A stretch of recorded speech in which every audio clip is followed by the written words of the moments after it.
Pessoal, nesse vídeo eu quero saber de vocês o que é que um ateu faz nas horas difíceis da vida dele. Como é que ele enfrenta os momentos difíceis? Por exemplo, quando ele perde um ente querido, uma pessoa, um parente, um filho, a esposa, o esposo, o pai, a mãe. Como é que um ateu lida com essa situação? O dia mau, o dia da morte, um dia tenebroso. Você sabe me dizer como é que um ateu lida nos dias maus? E o crente, você sabe me dizer como é que o crente lida com os dias maus na sua vida? A mesma situação que um ateu pode enfrentar, um crente enfrenta também, perdendo um filho, o marido, a esposa, o pai, a mãe, o irmão, enfim. Como é que um crente lida com essa situação? Com esse momento ruim, com esse momento tenebroso e difícil? Que perder uma pessoa, um ente querido, não é nada fácil. Desconstrói completamente qualquer coisa que você tenha em mente. Te deixa sem chão, te deixa realmente abalado, principalmente quando se trata de uma pessoa querida. É sobre este assunto que eu quero tratar nesse vídeo.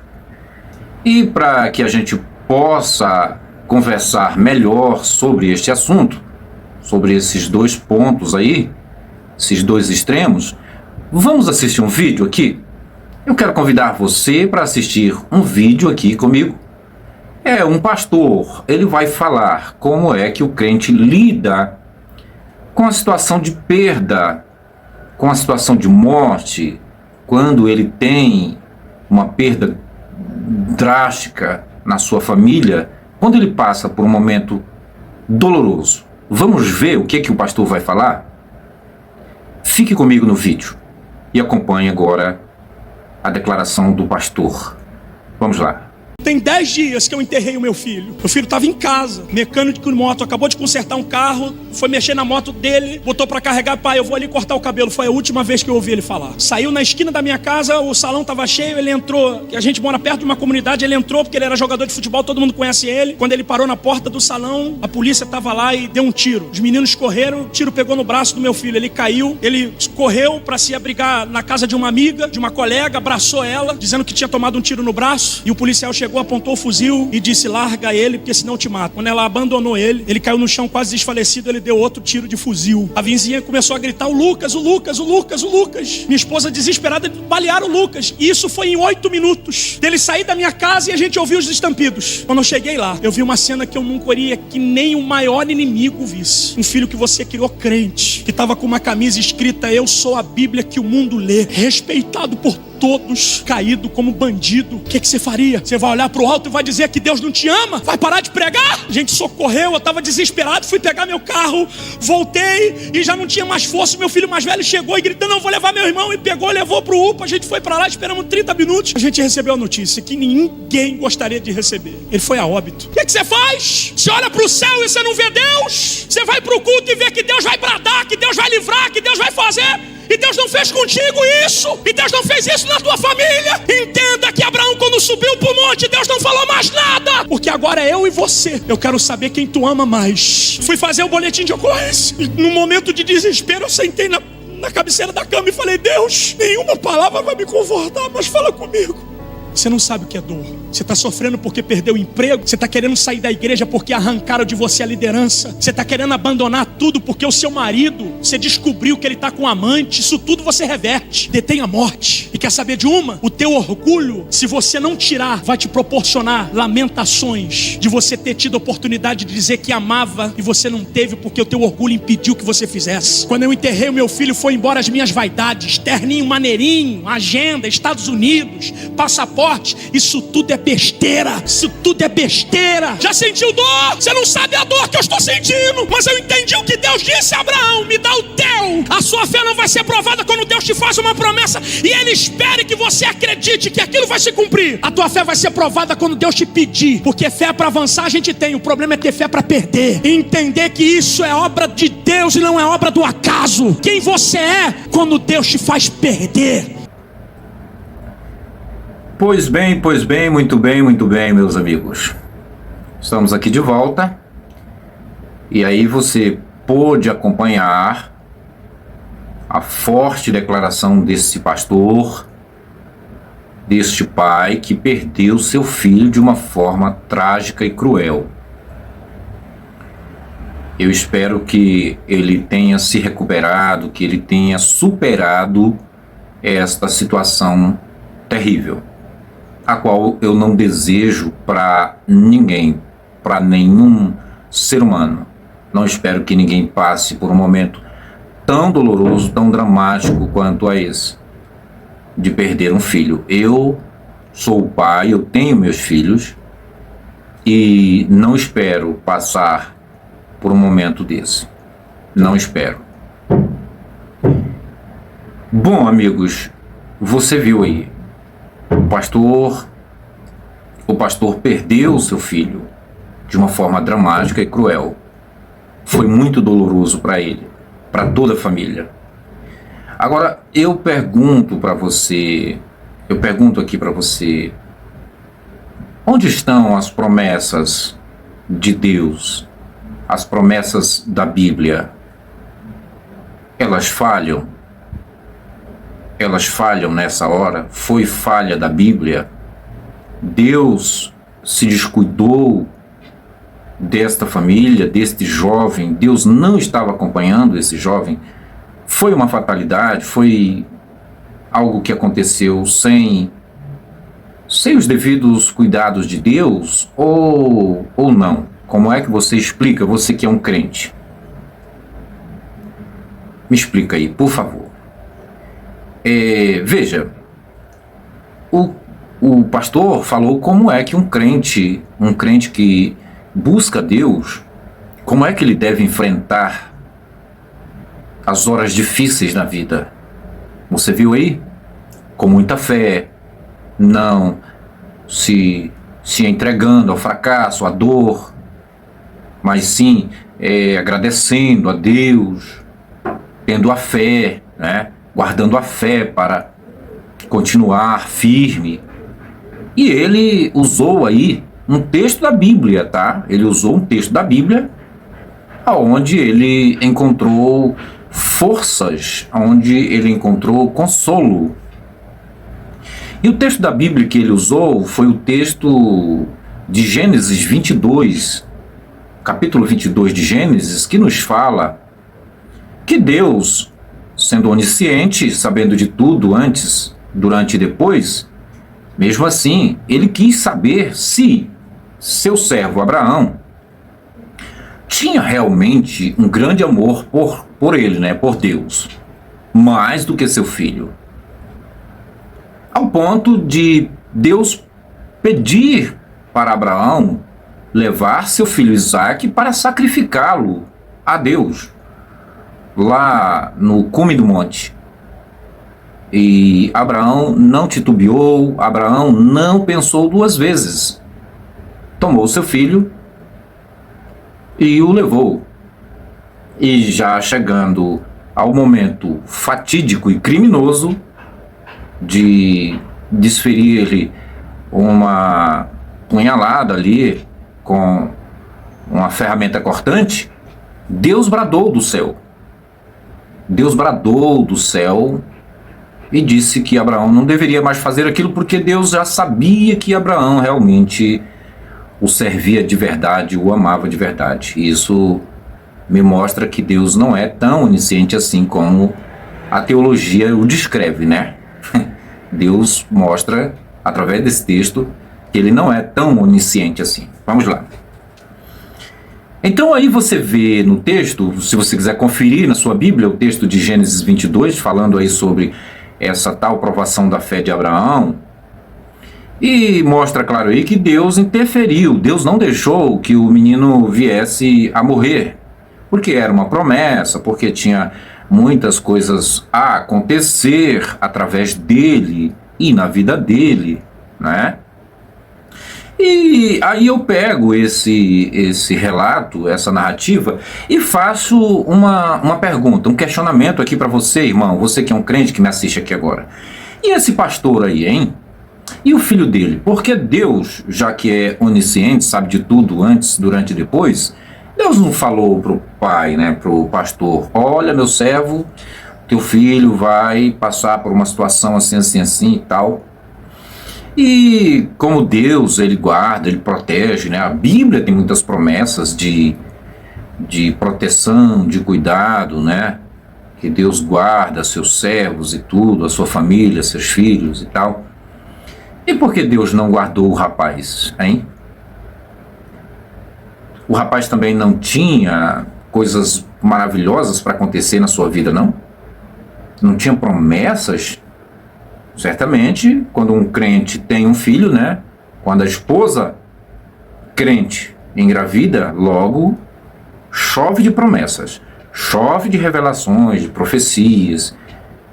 Tem todo um roteiro, o nome vai ser assim, vai ter isso, vai ter aquilo, não é?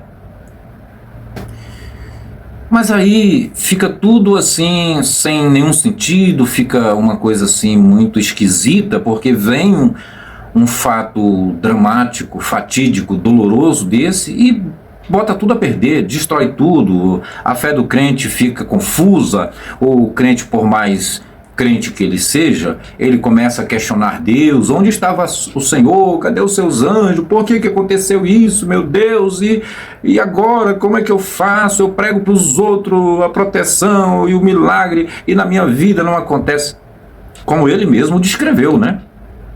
Que ele ficou em dúvida. Infelizmente, ele não teve a coragem de abandonar a religião. Ele não teve a coragem de abandonar a crença nesse Deus mito, nesse Deus covarde, omisso, que está preso nas páginas da Bíblia. Infelizmente, esse pastor, ele não teve essa coragem. A mesma coragem que eu tive. Eu tive a coragem de abandonar toda a porcaria da religião no momento em que eu mais precisei. Eu invoquei, eu orei, eu clamei, eu chorei, eu pedi, eu me humilhei e nada aconteceu. Então, quer saber? Joguei tudo na lata do lixo. É assim que uma pessoa deve fazer.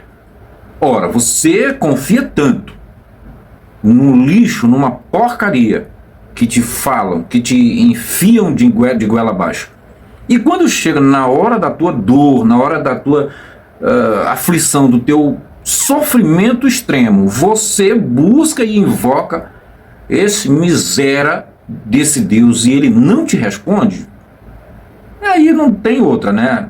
Não sobra outra. É jogar no lixo, porque não serve para nada. Infelizmente, não foi assim. E para finalizar esse assunto, para fechar isso aqui, como a gente já tratou no começo, foi duas coisas que eu perguntei de vocês no começo. Como é que o ateu lida na hora da dor? Muita gente diz, o crente sempre ele deseja ver o ateu se desconstruir, né? Se apegar ao seu Deus, o que também não ajuda em nada, né? Vamos combinar que o Deus dos crentes, com todo respeito, mas assim, da maneira como nós vemos, é uma porcaria, é um lixo, né?